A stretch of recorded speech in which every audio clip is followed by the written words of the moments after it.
नमस्कार दोस्तों, मैं राजेश दुधानी एडवोकेट आज आपके साथ डिस्कस करने जा रहा हूं ऑर्डर 7 रूल 11 सीपीसी के बारे में। दोस्तों ऑर्डर 7 रूल 11 जो है रिजेक्शन ऑफ प्लेंट की बात करता है। यानी दोस्तों इसके लिए कहा जाता है कि बिना लड़ाई लड़े ही जीत हासिल करना।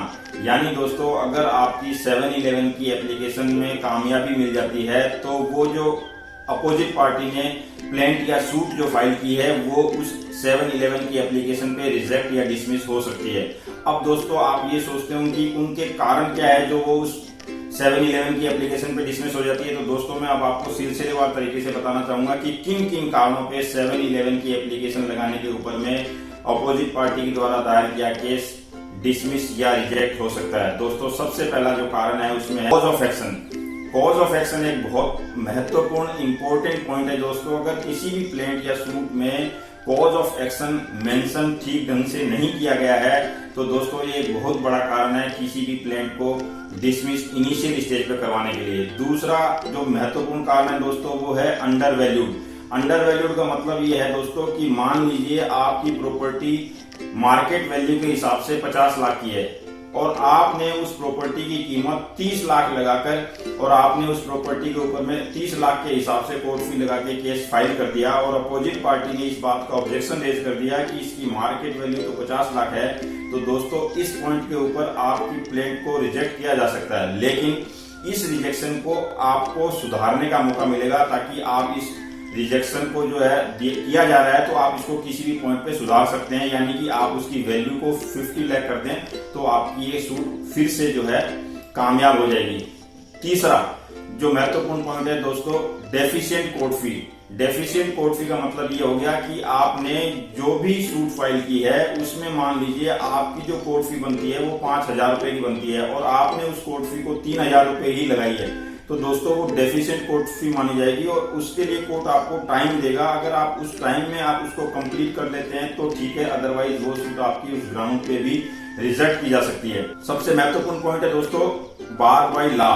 बार बाय लॉ का मतलब ये होता है कि एक तो लिमिटेशन जो है टाइम की होती है, यानी कि किसी भी सूट को डालने के लिए एक टाइम फ्रेम निश्चित होता है लिमिटेशन एक्ट के तहत। अगर आपने उस टाइम लिमिटेशन के बाद सूट फाइल किया है तो वो सूट आपकी रिजेक्ट हो जाएगी। और दूसरा इसी तरह से कुछ कंपलसरी नोटिसेज होते हैं। अगर सरकार के विरुद्ध आप केस डाल रहे हैं तो अगर उन कंपलसरी नोटिसेज को आपने नहीं फुलफिल किया है, यानी आपने नोटिस जारी नहीं किया है और उसके बाद केस डाल दिया है तो दोस्तों उस ग्राउंड पे भी आपका केस रिजेक्ट हो सकता है। एक महत्वपूर्ण पॉइंट है दोस्तों जुरिस्डिक्शन का। जुरिस्डिक्शन दो तरह से निर्धारित किया जा सकता है, एक टेरिटोरियल और दूसरा पिक्यूनियरी। टेरिटोरियल जुरिस्डिक्शन का मतलब ये है कि आपने जो कोर्ट जिस सिविल कोर्ट में डाला है वो उसके जुरिस्डिक्शन में ही नहीं आती तो दोस्तों वो केस उस कोर्ट में सुनवाई नहीं हो सकता। उस कोर्ट को उस केस को रिजेक्ट या डिसमिस करना पड़ेगा।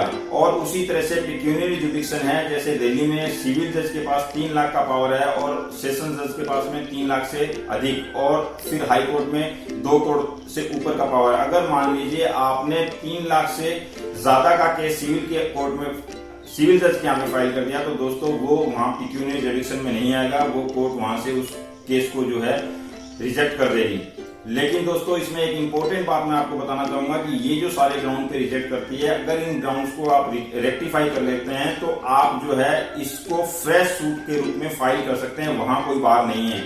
लेकिन इसको साथ साथ में 7-11 के ऑर्डर को डीम्ड डिग्री भी माना गया। डीम्ड डिग्री का मतलब ये है कि अगर आपने इस ऑर्डर के अगेंस्ट में या तो अपील या फिर आपने उस ऑर्डर में जो रेक्टिफिकेशन के लिए जो बातें कही गई है वो नहीं करते हैं तो दोस्तों वो एज गुड एज डिग्री मानी जाएगा, यानी कि फिर वो केस आपका डिसमिस ही माना जाएगा। तो यानी आपको अपॉर्चुनिटी है उसको केस को रिवाइव करने की, अगर लेकिन आप कोर्ट का ऑर्डर की पालना नहीं करते तो फिर आपका ये केस जो है एज गुड एज डिग्री माना जाएगा। Non compliance of statutory provisions के ऊपर में भी ये केस जो है रिजेक्ट किया जा सकता है। और अगर किसी व्यक्ति ने प्रॉपरली ऑथोराइज्ड होकर ये केस फाइल नहीं किया, यानी कोई व्यक्ति प्रॉपरली ऑथोराइज नहीं है इस केस को फाइल करने के लिए, तो भी दोस्तों 7-11 की एप्लीकेशन के तहत में कोर्ट इस केस को डिसमिस या रिजेक्ट कर सकती है।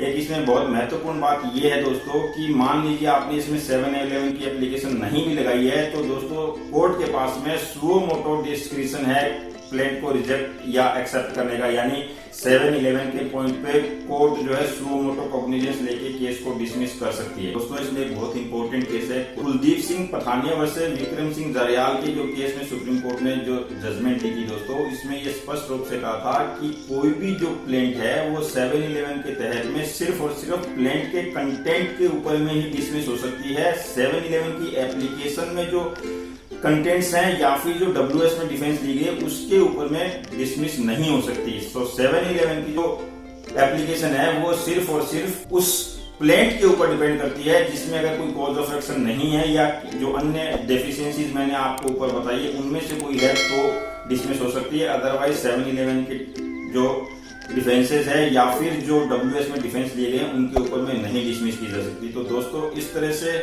आज ये डिस्कशन था ऑर्डर 7 रूल 11 CPC के ऊपर में। अगले वीडियो में फिर किसी नए टॉपिक के साथ मिलेंगे, तब तक के लिए नमस्कार, धन्यवाद। मेरा वीडियो अगर अच्छा लगा हो तो शेयर, लाइक और सब्सक्राइब करना ना भूलें।